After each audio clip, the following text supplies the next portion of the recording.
игра. Тише едешь, дальше будешь.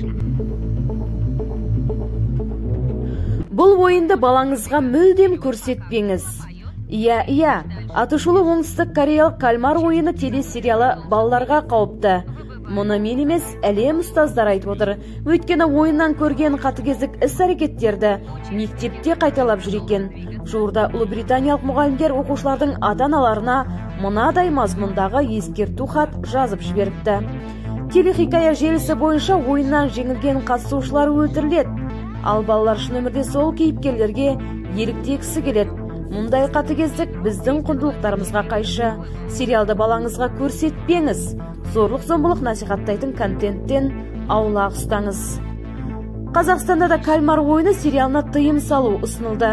Психолог Галина Салтанова да бұл ойынды тоқтатпаса, оның соңы орны толмас өкінішке апаруы мүмкін дейді. Кальмар ойыны сериалын көрген балалардың бойында әлімжеттік көрсету пайда болған. Ойыннан жеңіліп қалған балаларды аяусыз соққыға жығып, кемсітіп, тіпті жазалаудың бұдан да сорақсын ойлап тауып жатыр. Балалардың психикасы толық қалыптасып бітпеген, олар образды түрде көз алдына картинаны елестетіп ойланады. Ал ол ойлар алдымен санасына, кейін бейсанасына жазылады дейді психолог. Сондықтан кеш болмай тұрғанда бұл телехикаяға тыйым салу қажет деп есептейді. Кальмар ойыны өте қауіпті. Белгісіз адамдардың мектепке басып кіріп, оқушыларды атып тастағаны хикаялардан білеміз. Ата-аналар баланың теледидардан, ғаламтордан қандай контент қарап отырғанын қатаң бақылау керек дейді психолог. 9 эпизодтан тұратын кальмар ойыны жақында ғана ел арасында кеңінен танымал болған Netflix-тегі сериал.